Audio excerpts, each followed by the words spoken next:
The advertisement had used exactly 9 words. Maren Goode counted them twice. Rancher, widower, 5 sons, needs capable woman. Not romantic. Serious only. Most men who placed notices in the Missouri Gazette wrote 3 columns describing their acreage, their prospects, their Christian character. Harlan Voss, she caught herself. The man who'd placed this notice had used 9 words and hadn't even signed a full name, just initials, R.A. and a postal address in a town called Dry Fork, Colorado Territory. Maren had read it on a Thursday evening in the back room of the laundry where she worked 12 hours a day for wages that had been late 3 months running. She was 28 years old. She had been widowed 16 months ago, when the typhoid took her husband and 2 weeks later her infant daughter. She had been running on the specific cold fuel of a woman who has nothing left to lose and has decided that movement is better than stillness. She wrote back the next morning, not because the notice moved her, not because she had any particular feeling about Colorado or ranching or a man who couldn't be bothered to use more than 9 words. She wrote back because the alternative was another winter in that back room, and she had looked at that alternative squarely and found it worse than the unknown. The stagecoach left her at the edge of Dry Fork on a Wednesday afternoon in early October, and the first thing she noticed was that the sky was enormous. Not the Missouri sky, which was wide enough, but something different. A sky that went all the way down to the ground in every direction like the earth had forgotten to put up walls. The town itself was small, a feed store, a mercantile with a hand-painted sign missing 2 letters, a saloon that looked like the only recently painted building, which told her something about local priorities, a church with a bell but no steeple, as if whoever built it had run out of either lumber or ambition halfway through. There were perhaps a dozen people visible, and every one of them looked at her with the same expression, a mixture of pity and professional curiosity. The look a town gives anything new that it has already decided is probably temporary. A woman came out of the mercantile and assessed her the way a farmer assesses incoming weather. She was somewhere past 50, thick-armed, with the kind of face that had settled long ago into something more useful than pretty. She looked at Maren's traveling dress, at her bag, at her shoes, which were the wrong kind for this ground, and both of them knew it. "You'll be the one Alderton sent for," she said. "Maren Goode." She kept her voice even. She had learned in the months after losing Edmund and the baby that steadiness spent better than almost anything else. "Dottie Marsh. I run the mercantile." The woman's eyes moved over her once more efficiently. "You're younger than I expected. You expected something specific?" Dottie Marsh almost smiled. The last 2 women who answered that notice were older. One looked at the place and left the same afternoon. The other lasted 11 days. A pause. "I'm not saying that to discourage you. I'm saying it so you're not surprised by what you're riding into." "I've been surprised before," Maren said. "I manage." Dottie Marsh studied her for a moment with the particular look of a woman who makes accurate assessments of people for a living and is making one now.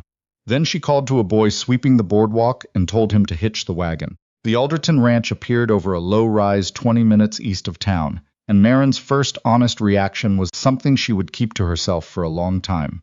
It looked like a place that had given up arguing and was simply waiting. The main house was solid. Good stone foundation, timber walls, 2 chimneys. But all of it wore the same expression, if buildings could have expressions. The slumped, wrung-out look of something that had been managing longer than it expected to, and wasn't sure it could manage another season. One section of the fence along the yard had been patched with boards that didn't match. The garden beside the house held the remnants of something that had once been tended, and was now past tended and past neglected, and into something that looked like surrender. The wagon stopped at the gate. The boy from the mercantile turned it around before she'd reached for her bag. She stood there a moment with her bag at her feet. Then the door opened and 5 boys came out. They didn't come out the way children came out of houses, tumbling, noisy, elbowing each other. They came out in a line, oldest to youngest, with the quiet, braced stillness of people who have learned that new arrivals in their lives have generally meant worse news, and are waiting to confirm whether this is another such occasion. The oldest was 16 or 17, already broad through the shoulders, with eyes that moved over her with the flat measurement of someone who has been the responsible one, for long enough that it has stopped feeling like a role and started feeling like a fact. The youngest was no more than 6. He had a grass stain on his knee, and was gripping the hand of the boy beside him, and was looking at her with an expression she could only describe as careful hope, which was in some ways harder to receive than hostility. None of them said anything. Maren picked up her bag and walked to the porch steps. "I'm Maren Goode," she said. "I'm looking for Mr. Alderton. He's at the south fence." The oldest boy's voice came out flat but measured. "Said to tell you he'd be back before dark. What's your name?" The question seemed to catch him. A small involuntary pause as if he'd expected something else. Conrad and your brothers? He pointed down the line with the mechanical efficiency of someone who has recited this many times. Levy? George, Patch. A pause at the youngest, and that's Kit. Levy was maybe 14, lean and watchful, with the particular look around the eyes of someone running calculations. George, perhaps 12, had the haunted air of a boy who'd recently stopped being allowed to show when something hurt. Patch, 10, maybe, was studying his own boots, and Kit, the youngest, with the grass-stained knee and the careful eyes, was still looking at her with that complicated expression. All right, she said, I'll wait. She sat in the porch chair. It groaned but held. She set her bag at her feet and looked out at the yard and the land beyond it and the enormous Colorado sky above everything, and she let none of what she was feeling reach her face. After a moment, there was a shuffling sound. Kit had climbed the porch steps and was standing 3 feet away, examining her with the frank curiosity of a child too young to know he should be more guarded about it. Your hair is different from Mama's, he said. Is it? Mama's was black. Yours is brown. He said it as simple observation, the way children state true things without understanding that the statement might land with weight. Papa cut a piece of it off when she died. He keeps it in his room. She looked at him carefully. When did she die? 2 years ago. I was 4. A pause. I remember her a little, not her voice. Mostly just that she was there, and then she wasn't. Maren didn't say anything for a moment. There was nothing to say that wouldn't go wrong in one direction or another. I'm sorry, she said finally. That's a hard thing to carry. Kit looked at her steadily. Are you going to be our new mama? I'm going to marry your father, she said. That's not automatically the same thing. That's something every family figures out differently. He seemed to turn this over. Conrad says you won't stay. Does he? He says women who come here leave. He says 2 already did. Kit looked at her bag, sitting at her feet. You didn't leave your bag in the wagon. No, she said, I didn't. He sat down on the porch step below her, tucked his knees to his chest, and didn't say anything else. It was, she understood, its own answer. Raymond Alderton came around the side of the barn 40 minutes later. She heard him before she saw him. Heavy, deliberate footsteps. The walk of a man who moves like he's working even when he isn't. He came into the yard and stopped when he saw her on the porch. And for just a fraction of a second, something crossed his face that she couldn't name. Then it was gone. He was bigger than she'd pictured. Not tall exactly, but built close to the earth and solid all the way through. The kind of solid that comes from 20 years of physical work, and no particular concern about how it looks. Dark hair going gray at the temples. A beard that was several days past neat. Hands that had been through more than hands should reasonably be expected to go through. He was somewhere in his late 30s, though he wore it like a man who'd been older than that for a while. He walked to the foot of the porch steps and looked up at her. Miss Goode, Mr. Alderton. A pause. He looked at her bag, at Kit asleep against the porch post. She hadn't noticed him drift off, and then briefly at her face in the way a man looks at a problem he is calculating. Supper's whatever the boys put together, he said. I didn't know the exact time. That's fine. Room's off the kitchen. Small. I don't need much. He nodded as if they had agreed on something practical. Then he turned toward the barn. Mr. Alderton, she called. He stopped, turned. It's good to meet you, she said. She meant it plainly.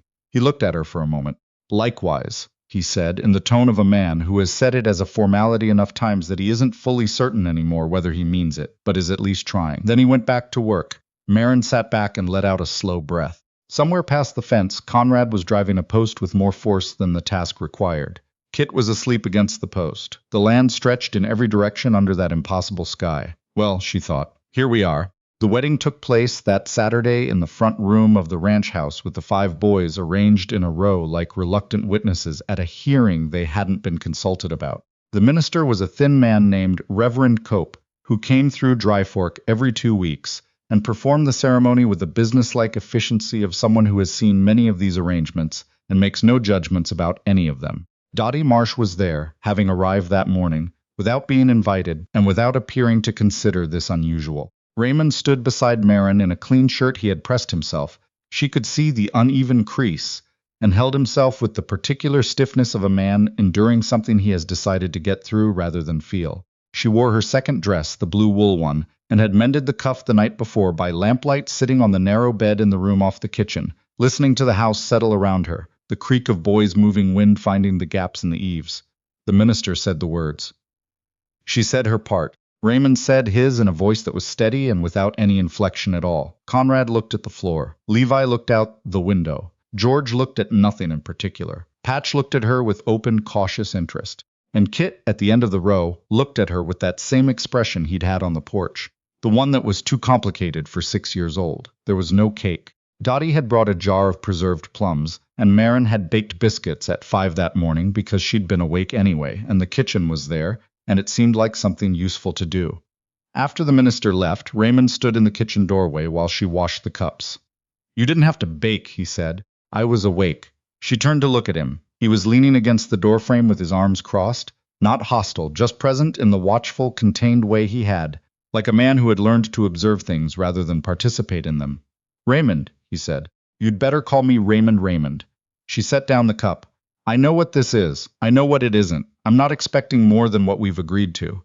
But I'd like us to be honest with each other. I think we'll both do better that way." He was quiet for a moment. "I'm not a dishonest man. I didn't say you were. I'm saying I'm not romantic. I didn't come here because I had a dream about ranching in Colorado. I came because I needed somewhere to be, and this somewhere needed someone." She paused. "I intend to do right by your family. That's all I can promise, and I think it's worth something." He looked at her for a long moment with the same controlled, unreadable expression he'd had since she arrived. She was beginning to understand that this was not a mask exactly, more like a habit so deep it had become structural. "It's worth something," he said. Then he went outside, and she heard his boots on the porch steps, and then nothing but the wind, and she stood alone in the kitchen that was now technically hers, and felt the full weight of that press in from every side.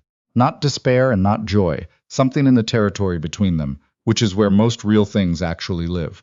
She picked up the cup and finished washing it. By the end of the first week, she understood the scale of what she'd walked into. She'd expected hardship, but there is a difference between expecting hardship and standing inside it. And the first week delivered that difference efficiently. The pantry was the first problem. She spent 3 days cooking from what was there before she understood that what she'd taken for a reasonably stocked kitchen was the result of someone. Conrad, she figured out later, carefully arranging what remained to look like more than it was. The flour would last perhaps 3 weeks if she was careful. The salt pork was insufficient for winter. The root vegetables in the cellar were there, but not enough, and several had begun to go soft. She said nothing about it yet. She sat at the kitchen table late on the 5th night and made a written inventory in the small notebook she'd carried from Missouri, using a pencil stub, while the house slept. Then she sat with the inventory and looked at it and thought. The ranch itself showed the marks of something that had once been a real operation. The barn was well built. The pasture fencing had clearly been maintained at some point. But there were fewer cattle than the barn was built to hold. She'd counted on a walk. And the equipment showed the specific neglect that comes not from laziness, but from too much else to manage, and not enough hands. Raymond was up at 4:30 every morning. In the barn by 5. He came in for breakfast, said little, went back out, came in at noon, ate, went back out, returned at dark, and moved through supper, like a man completing a required function. She had not seen him stop. Conrad worked beside his father with a competence that was impressive and quietly heartbreaking. A 17-year-old with the skills of an experienced ranch hand, with no space left over for being 17. Levi disappeared on errands he described vaguely, and returned from with small amounts of flour or coffee that he placed in the pantry without explanation. She filed this away. What she noticed underneath all of it was what was missing. Not the working noise. There was plenty of that. The other kind, the kind that belongs to a family actually living in a house rather than occupying it. Nobody laughed. Nobody argued the way people sharing space normally argue. The boys spoke to each other in brief functional exchanges. They spoke to Raymond the same way. Nobody spoke to her beyond necessity, except Kit, who appeared at intervals throughout her day with reports of things he considered important.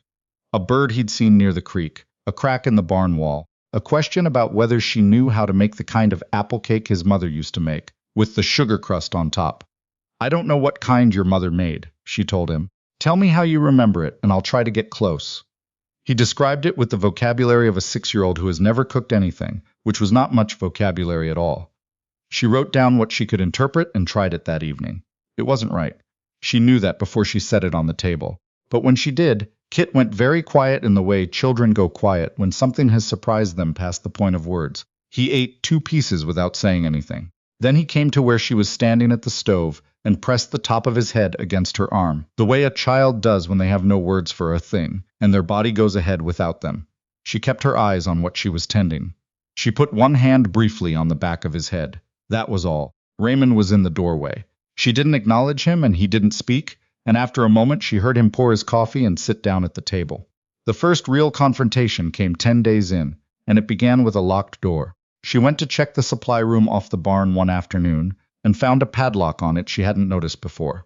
She stood looking at it for a moment, then went to find Conrad. He was in the yard mending a piece of harness, working with the focused precision of someone who shuts everything else out when he works. "The supply room is locked," she said. He didn't look up. "It's always locked. Who has the key?" A pause. Just long enough to tell her the pause was intentional. "My father, I'm taking inventory of the household supplies. I need to know what's in there." Conrad looked up. His eyes were the same dark, measured things they'd been since she arrived. Not unfriendly exactly, but defended in the way that takes years to become that automatic. "My father manages the accounts. I've been asked to manage the household. That's not the same thing." She held his gaze and kept her voice level. "I'm not trying to step on anyone's ground, Conrad. I'm trying to understand what I'm working with. You know this operation better than anyone. I'd like to sit down with you and go over my inventory numbers." He blinked. Whatever he'd expected, it apparently wasn't that. "Come on then," he said. They sat at the kitchen table with her notebook, and he went through it with her, correcting her estimates where she was wrong, confirming where she was right. She watched him recalibrate her in real time. This woman who had made an inventory and had the figures roughly correct. "You're short on flour for winter," she said when they'd finished. "I know, and the salt pork. What was the plan?" He was quiet a moment. "Papa was going to sell 4 head before first freeze. Has he?" Longer pause. "No." She looked at him. He was looking at the table, and she could see something pressing against the flatness he kept so carefully in place. A version of exhaustion that went deeper than tired. "What's stopping him?" Conrad picked up a pencil and turned it in his fingers. "He doesn't like to sell. Every head he sells is one less he's built toward. He thinks of it as losing ground, even if keeping them means the family goes short through February." It wasn't quite a question. Conrad's jaw tightened. He'd rather find another way. Has he found one? Conrad didn't answer. She closed the notebook. "I'm going to talk to him." His head came up sharply. "I wouldn't. I know you wouldn't," she said, not unkindly, "but I'm not you." She found Raymond at the south fence in the gray afternoon light, working alone, resetting a post with a heavy maul. She waited until he paused, breathing hard, leaning on the handle. "We're short on provisions for winter," she said. He looked at her. Mud on his boots, face windburned from too many days outside. "I'm handling it. Conrad says you were going to sell 4 head. His expression shifted, not toward anger exactly, toward something colder. "Conrad talks more than he should. Conrad's been carrying this ranch on his back. He talks to me because I asked him directly and he didn't see a way around it." She paused. "When are you selling the cattle?" The maul handle tightened in his grip. "When I decide to. There are 5 boys in that house who need to eat through March. Kit is 6 years old and he's underweight." "Don't," he stopped himself. "Don't tell me about my sons. I'm not telling you about them. I'm telling you about winter." She kept her voice from rising. It cost her something.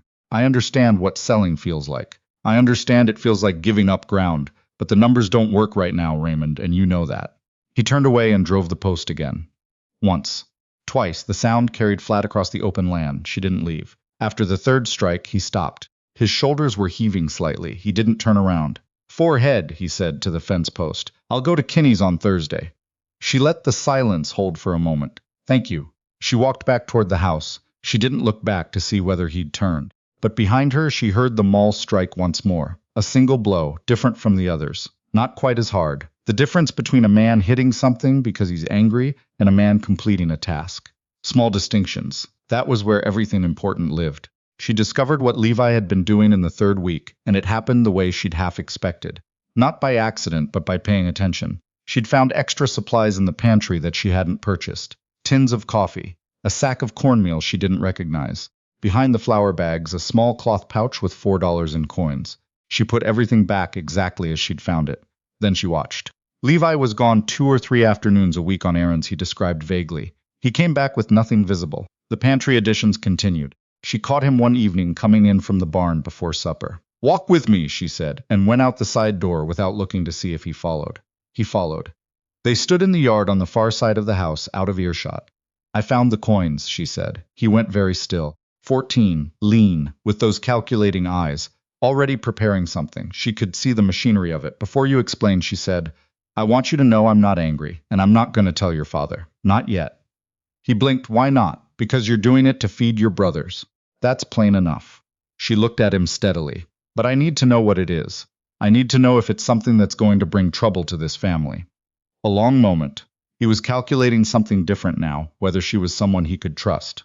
I've been doing odd work for Kinney, he said finally. He needed someone to muck stalls twice a week, and I've been splitting wood for the widow Pratt on Saturdays. She pays in food mostly. She absorbed this. Your father doesn't know. My father thinks we're fine. Levi's voice was flat, not emotionless, but the flat of something compressed under long pressure. He's been thinking that for 2 years. Every winter we get a little closer to. He stopped. Sorry, you don't need to hear that. Yes, I do, she said. Say it. He looked at her. Some of the calculation left his eyes. He's proud to a fault, Levi said. He'd rather we go short in a way he controls than ask for help in a way he can't. So he stopped again. Someone has to. How long? Since last spring. His voice had gone flat in the way that emotions go flat when they've been pressed down by repeated weight. Things got tight after the spring calves didn't come in like he expected. I started doing what I could without him noticing. She looked at him. 14 years old. The most tired 14 she had ever seen. This isn't yours to carry alone, she said. You hear me? He looked away. I don't have a choice. You had a choice. That's what got you this far. But now there are more of us. She let that settle. Keep the work if you want. The experience is worth having. But when the time is right, we bring it into the open with your father. He looked at her for a long moment. Not trust yet, but the early motion toward it. All right, he said. They went back inside. He sat down at the table and helped Patch with something on his slate as if nothing had happened. She watched him do it and thought, there is a good young man underneath all that armor.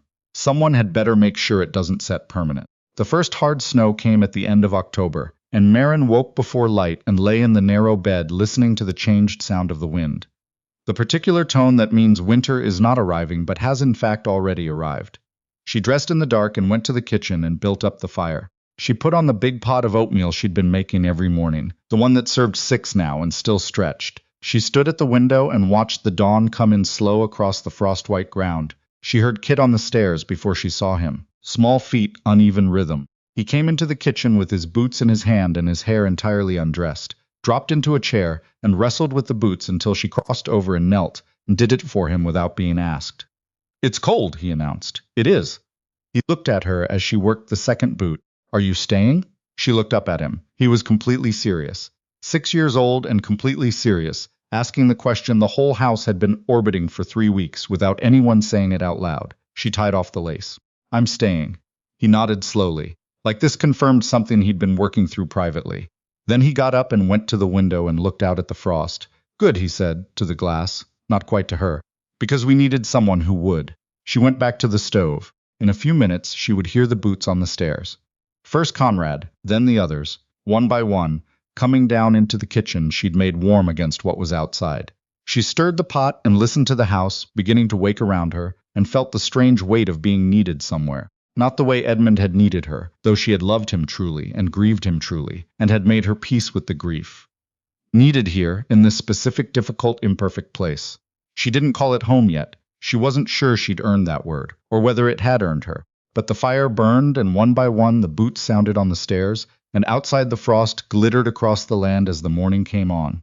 The explosion happened on a Tuesday evening in November, and it started, the way these things usually do, with something that seemed entirely unrelated to what it was actually about. George had broken the handle off the water pump in the barn, a piece Raymond had been nursing for a year because replacing it was a cost he kept deferring.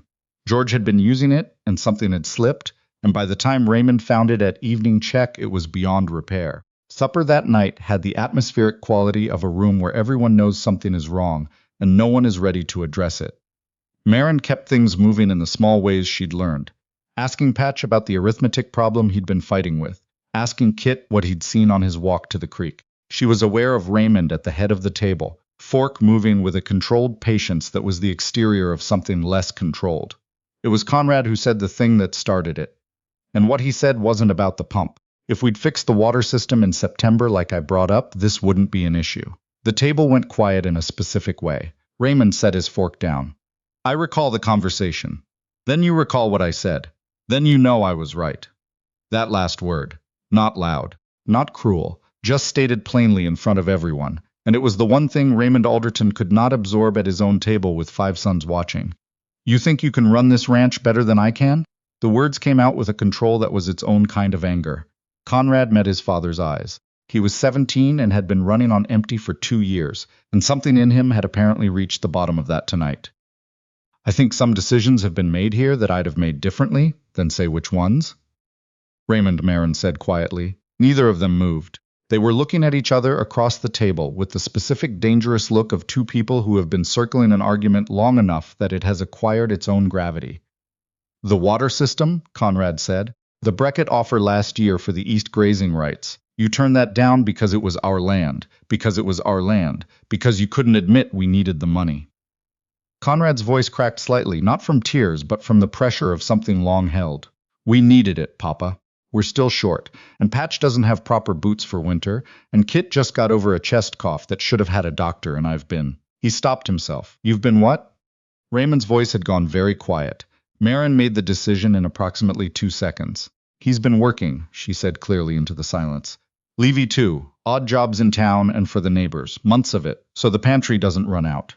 The silence that followed was heavier than the one before it. Raymond turned from Conrad to Levi, who was sitting very still with his jaw set and his eyes on his plate. Then back to Conrad. Is that true, he said. It wasn't a question. Yes, Conrad said. Raymond pushed back from the table, stood and walked out of the kitchen, not slamming the door. The opposite of slamming, the careful, controlled close of a man who doesn't trust what he'd do if he let go. The boys sat at the table. Nobody moved. Then Patch said very quietly, Is Papa coming back? Yes, Maren said. He's coming back. Finish your supper. She gave it 30 minutes. Then she put on her coat and went outside. Raymond was in the barn, sitting on a hay bale in the far corner, with his elbows on his knees and his hands clasped, looking at the ground. The lantern threw long shadows across him. Outside, the wind had picked up, and the barn walls gave back a low, steady sound of cold pressing against timber. She sat down on the hay bale 3 feet away from him and didn't say anything for a moment. The horses shifted in their stalls. You knew, he said finally. Not accusing, just saying the fact. About Levi and Conrad? Yes. And you didn't tell me. Not immediately. I wanted to understand it first. I wanted to figure out whether you'd hear it the right way. He made a sound that wasn't quite a laugh. And did I? Not yet, but you walked away instead of saying something you couldn't take back. That's something. He was quiet.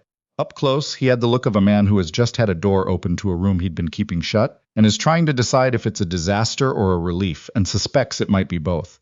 I swore I wouldn't be the one who lost this place, he said finally. My father built it from nothing. I watched him do it. A pause. When Helen died, he stopped. The name came out differently from everything else he said, with a roughness underneath it that no amount of controlled flatness could fully smooth. When Helen died, there were months I was upright. I made sure I was upright. The boys needed that, but everything else. He shook his head slowly. Everything else went sideways. And you couldn't ask for help, she said. Not a judgment, just naming it. Aldertons don't. He caught himself. That's what my father used to say. Like it was something to be proud of. A pause. And now I find out my boys have been working themselves half to death in secret because they knew I wouldn't. Something moved through his face. The first real crack in the containment, raw and visible. The look of a man who has seen himself clearly from the outside and doesn't much like the view.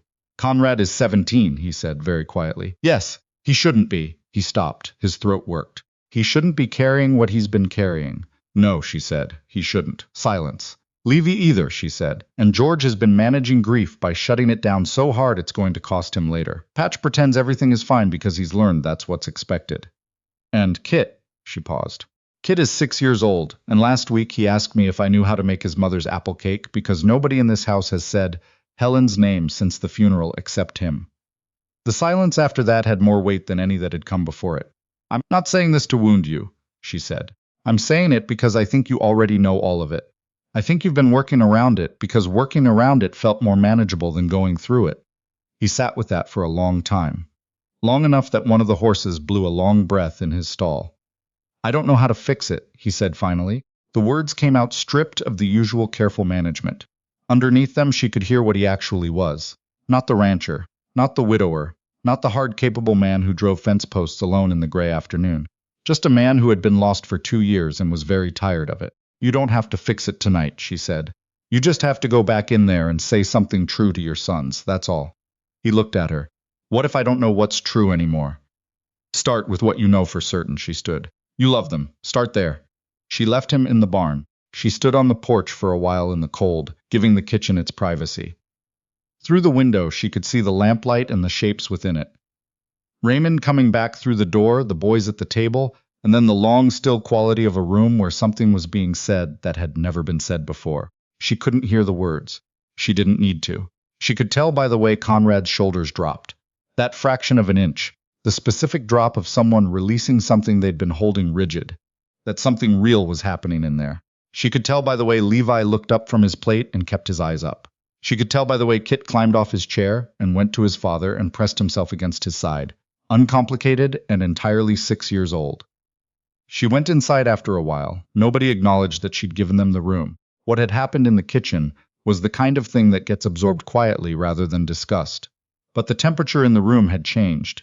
Not dramatically, more the way air changes when a window that has been stuck finally opens a fraction.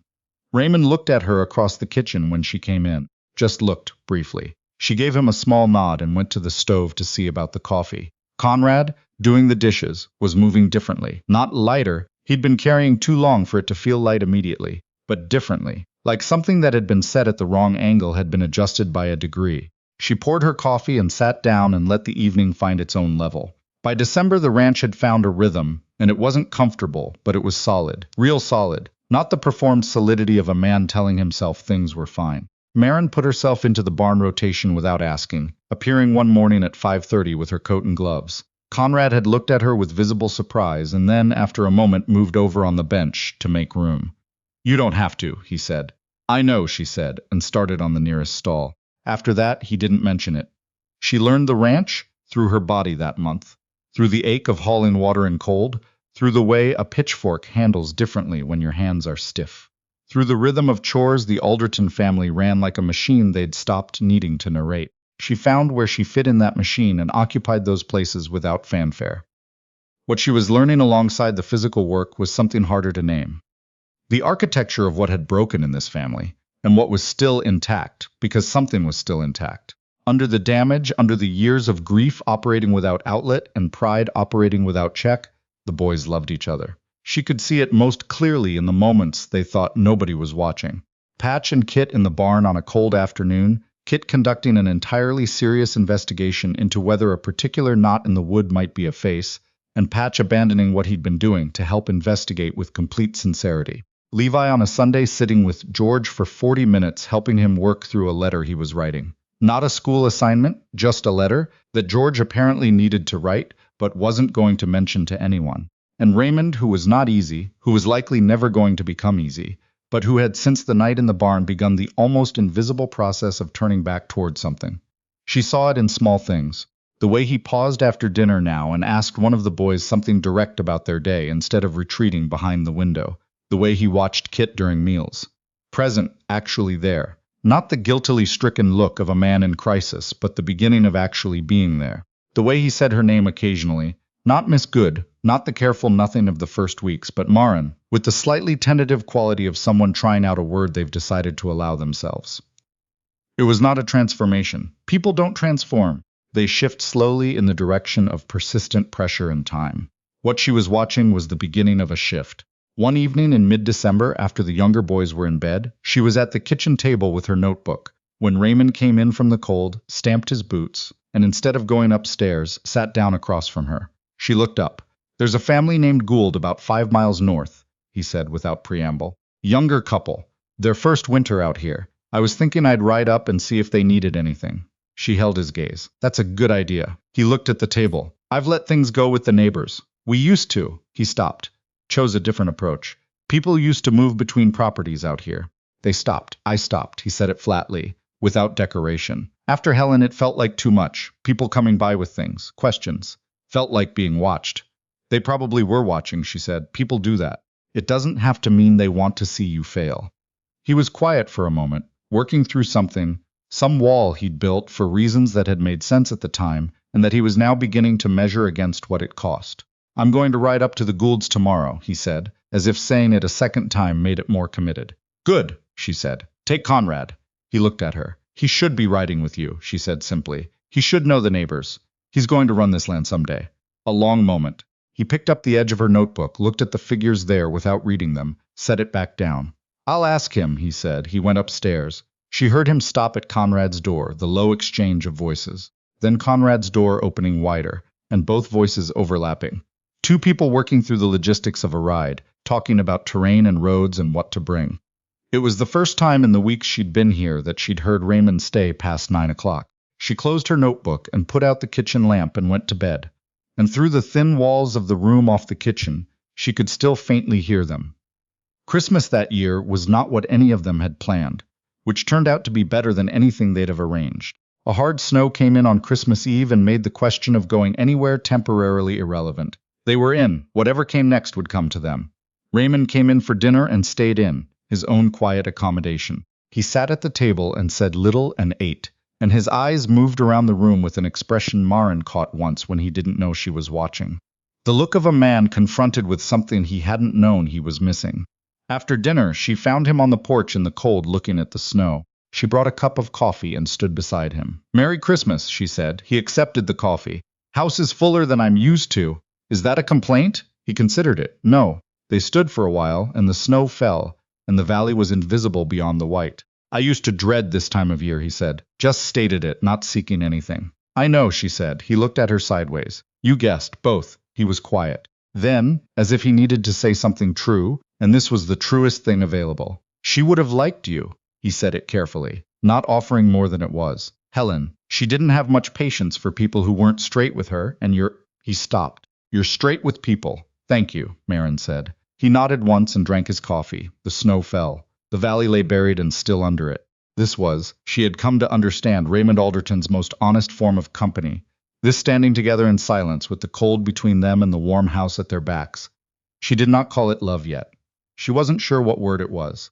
But it was something, and it was real, and it was growing in the way that real things grow, without announcement, without drama, in the ordinary accumulated weight of days.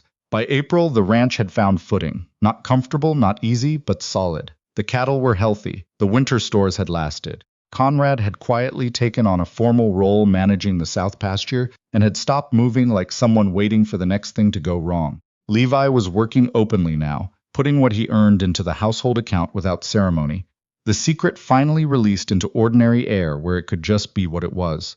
George had started talking in the careful way of someone who has decided words might occasionally be worth the risk. Patch had opinions about everything, held them with a passion entirely disproportionate to 11 years, and was almost certainly going to be a force when he was grown. And Kit had given her a letter on a Tuesday morning in March that he had written himself in uneven pencil on a torn piece of paper.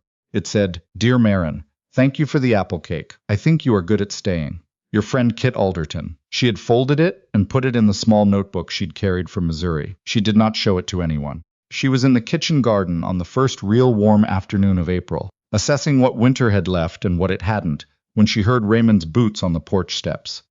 He came around the side of the house and stood at the garden's edge, watching her work. She didn't look up. Something wrong? No. She straightened and looked at him. He was standing with his hands in his coat pockets, which was his posture when he was working up to saying something. "I wrote that notice," he said, "because the ranch needed someone." That was true. He looked at the ground, then made himself look at her.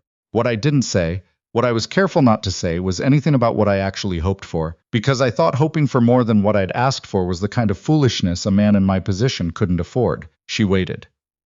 "I was wrong about that," he said. "I've been wrong about a few things. This is the one I want to correct first." The garden was quiet. Somewhere behind her, a bird she'd been hearing all week made its particular sound and stopped.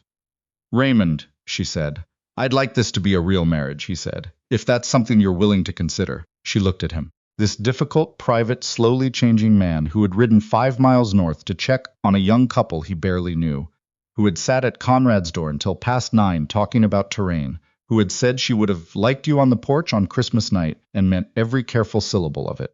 She thought about Missouri, the back room and the lamplight and the notice in the paper and the decision she'd made with nothing left to lose.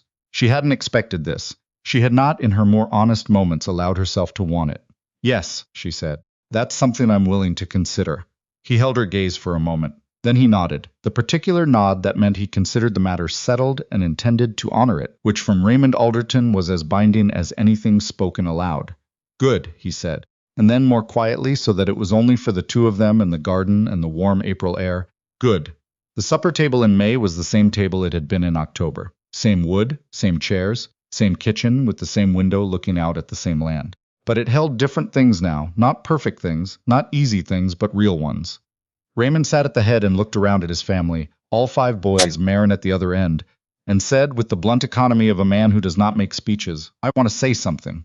The table went quiet. Kit, beside her, folded his hands on the table with maximum gravity. "This year was hard," Raymond said. "Some of it was the ranch and the weather and things you can't argue with. Some of it was me." He looked at Conrad. "Conrad, you held this place together when I wasn't holding it. That's not a debt I know how to pay, but I want you to know I see it." He looked at Levi. "Levy, you fed your brothers when I wasn't looking close enough. That cost you something it shouldn't have cost you." He moved down the table, George, Patch, Kit, and said something true to each of them, plainly, without ornament, the way a man speaks when he has decided to stop protecting himself from honesty. Kit, when his turn came, just said, "Okay, Papa," with the complete equanimity of a child who has decided to accept a thing and move forward and sees no reason to make more of it than that.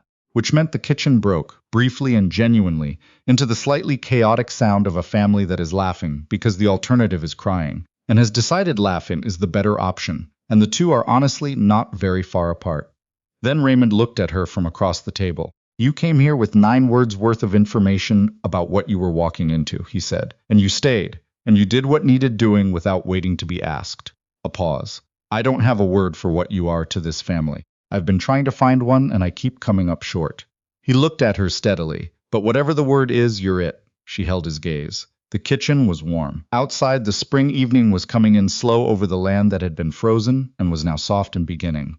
She thought about the back room in Missouri, the cold cup of coffee, the 9 words. She raised her cup, he raised his. Around the table, 5 boys did the same. Kit with enormous gravity, Patch fidgeting, the older ones with the quiet weight of young men who understand what they're honoring. "To all of us," she said. They drank. And then Kit knocked his cup over, because Kit knocked his cup over on a fairly regular basis and showed no signs of improving. And the moment broke into the ordinary chaos of someone cleaning up a spill while someone else laughed, and someone else complained about their sleeve, and the kitchen was loud and imperfect and real and warm. Outside, the last light moved across the Colorado land that Raymond Alderton had built his life on and nearly lost, and was slowly and without drama building again. And in the kitchen, at the center of it all, a woman who had arrived with a worn bag and a cold kind of courage sat at a table full of people who had not expected her and could not now imagine the place without her, and felt the thing she had stopped being afraid to name. She was home. Not because the hard parts were over, they weren't, and they wouldn't be, because that is not how homes work or how people work or how any of it works.